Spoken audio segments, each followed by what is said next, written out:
Say it with me now. Boo! Boo! Let the boos rain through in Rogers Arena, so much to the point that on their home opener, game number 6 on the season, there is a jersey thrown on the ice. TD sponsorship ads on the jersey, and a beautiful movie-like cinema Hollywood-style entrance video. They're not enough to save this team. The Vancouver Canucks have lost their 6th straight game. They're 0-4-2 on the regular season. Sure, it's not the 1-7 and something that Bruce Boudreau had with the Ducks back in 2015 or whenever the heck it was, but it's still pretty bad. And the Canucks are nowhere near as talented as that Anaheim Ducks team that Bruce Boudreau had. Or maybe they are. Maybe they're supposed to be that talented. Maybe they can be. It's just the team is so poor when it comes to their execution that it's tough to believe any sort of a conclusion like that. It gets so bad to the point that you see the guys fighting. It's Burrows and Schenn and Miller kind of yelling at each other at the end of the second period, and Connor Garland has to step in between them to break up the argument. This is not a happy environment for the team, for the fans, for the media, and I guess for us at home, because, you know, I'm a Canucks fan. If you're watching this, you're either a Buffalo Sabres fan that's happy that your team smoked mine, or you're another Canucks fan that's as miserable as we have all been the past few years. It sucks for us. We deserve a pat on the back. I'm going to pat myself on the back. I want you out there in your living room or your bedroom or wherever you're watching these videos, pat yourself on the back too. You deserve it, bud. You deserve it. The team sucks. They really do. And I mean, it's tough to really analyze this because all the goals that were scored, you could say some of them were kind of on Thatcher. You could say others were on the defense. You could say there were so many other plays that showcased the Canucks' lack of defensive consistency and commitment, the accountability. There were so many turnovers and bad plays. You want to talk about the Miller-Schenn thing? Part of the reason they were even arguing at the end of the second period is because of JT Miller's bad attempt at facilitating play in the latter moments of that 40-minute frame. The Canucks were kind of hemmed into their zone, and Miller on the boards has an opportunity to take it out, but instead of taking it out, he pretty much just gives it up to Buffalo, and that's kind of how they end off the period. Demko makes a few more stops, but that's kind of it. It's why Schenn and Burrows were kind of yelling at JT. At the end, they were like, what are you doing? Bro, come on. When the play is here, do this, don't do that. What you just did, and Miller was kind of yelling back, and it was really... You know, you can tell when an argument between two human beings in a professional setting is not good. You can tell when it's actually kind of heated, and that's what it was. The Canucks ultimately give up 5 goals here, and okay, sure, the first one, Rasmus Dahlin, by the way, amazing for Dahlin. 5 goals in his first 5 games of the year. We talk about Matthews getting 50 and 50? Heck, what about Rasmus Dahlin? How about that guy? He's got 5 and 5, and he's broken the NHL record for longest goal streak to start out a season by a defenseman. It's never been done before, until Dahlin went out there and did it. So good on him for getting on the board. It sucks because the puck kind of bounced off of the inside of Pettersson's leg, and it went through Demko's wickets as well, so I'm not going to say anybody is at fault for that one. It's just an unfortunate bounce. It happens. It's hockey. It's whatever.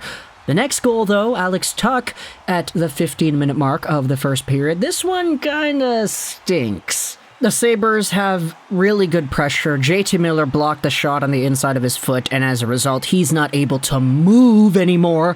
He's just standing around there the rest of the 30-40 seconds the Sabres had when they were cycling it around. It was not good. Eventually, it's OEL who takes the puck in front. He almost has an opportunity to clear it, but he gives it away, and it's Tuch who scores instead. 2-0 at the end of the first period. There was an opportunity or 2, or 3, or maybe 7 for the Vancouver Canucks to actually get things back on track with beautiful Kuzmenko, Podkolzin, Petey passing plays to shooting opportunities, and Mikheyev had a few in there. But, I don't know, they just don't go. Cheech kind of talked about it on the broadcast, saying that the Canucks... You know, Bruce said earlier that they're kind of getting a bit too fancy, and that's exactly what they were doing. They did it again. And unfortunately, it drags on like this for a while until the Canucks actually get a power play opportunity. And the second unit comes out there and scores a goal. I don't remember the last time the second Canucks power play unit got a goal, but they got one here. It's Mikheyev who goes over to Pearson in front of the net. He's kind of on the side, and then he throws it backhand through the crease for Connor Garland, who goes in, he shoots, and he scores. It's 2-1, and then it could have been 3-1 because Kuzmenko had a beautiful cross-crease opportunity to Podkolzin for a wide-open tap-in, but Pod could not bury it. It then ends off the second period, that is, at that score, 2-1. And then the third period begins after the arguing that we were talking about earlier, and Hinostroza, it looks like he scores, but no, the puck went off of both posts, the left and the right post, back to back, and it stayed out, leaving it at 2-1. Shorthouse was saying, hey, this is the break the Canucks need. You talk about a team that's down in the dumps, they're losing all these games, they're not getting any bounces. This right here, this Hinostroza goal, that's a bounce. They had themselves an actual positive thing happen in their game, and then they blow it because the next minute it's Olofsson who scores on a 2-on-1 with Mittelstadt. Kuzmenko and Podkolzin had a weird give-and-go attempt at the Sabres blue line that didn't work. Kuzmenko dropped it off for Podkolzin in a bad spot. Podkolzin could not facilitate it. He lost possession there, and then Mittelstadt goes over cross-crease to Olofsson. It's 3-1. They may never win a game again. Don't get me wrong, the Canucks have some opportunities after. They have some power plays too, but they just cannot get it. And it does not go through. They can't even get shots on their power plays. It does not work. And eventually, for the rest of the period, the last note that I have here for this third, the Canucks are a bit too fancy, period. They just can't force anything to go their way. And then the next note here just says, woo, empty net for the Canucks with 3:30 to go. Girgensson scores. It's 4-1. Fans are leaving. There's an ice on the jersey, and the Sabres then score again. Victor Olofsson in front. Thatcher Demko getting completely hung out to dry once again. Even Shorthouse called out the Canucks. He's like, play a full 60 minutes for your goaltender, man. Come on. This team, I don't know. It's not a talent thing, right? It's not. They're a talented bunch. When they're all at their best, we can see what they can do. The first 21 minutes against Edmonton kind of showed off the best of what this team has to offer. But no. What happened here? It's all mental, I feel. And defense. They can't make proper reads in their own zone. They can't actually try to force things to go their way. They are not composed enough to make things work. Maybe I'm just extra salty today because I had the option of playing either Bo Horvat or Nazem Kadri in my fantasy game for today, October 22.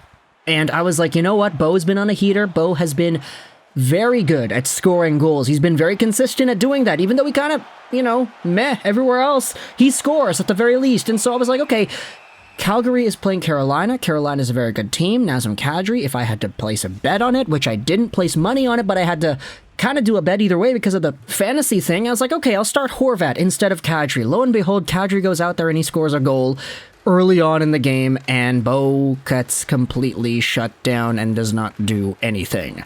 In fact, he got negative points because he was a -2. So, thanks, Bo. I don't know what else there is to talk about. We've got 10 minutes of gameplay all the time, right? So I don't really know if we can go out there and actually extend this video till the end of that. You know what? I kind of feel like I want to just pass away and I want to watch a movie. I want to do that. We'll use the last minute of this video to just go over me because, yeah, talking about the Canucks, it's depressing. I've been watching a lot of movies lately. I've never really been a movie guy, so starting out in 2022, I was like, yeah, I want to educate myself on the world of film and actually go over what it is movies have to offer. So I have a spreadsheet in which I've been posting a lot about on my Instagram story, by the way. You can follow me at GeoPal55. I've been posting there about all the movies I've been seeing. I rank everything as well. I've been watching a horror movie a day here in October. I've watched 23 so far, so I'm actually over the 1 per day threshold. But I do post about these once in a while on my Instagram story, so if you want to follow me there, I guess you can. and you want to see what movies I'm watching, I guess you could do that. Also, some other behind-the-scenes stuff on videos, because I do post there once in a while on my story. But I saw Night of the Living Dead earlier today. That was really good. I gave it an 8 out of 10. Yeah, you know, we're nearing the 10-minute mark, so I guess we gotta end the video off here. There's nothing really else to talk about. I guess we'll talk about the Canucks more tomorrow. I don't know. Talk to me in the comments all your thoughts about this game against the Sabres. I hope you enjoyed this video. I'm gonna go ahead and watch... What am I gonna watch? I want to watch Terrifier, but I'll watch All Hallows Eve beforehand, just to get everything up to date. So yeah, all that stuff applies, and bye.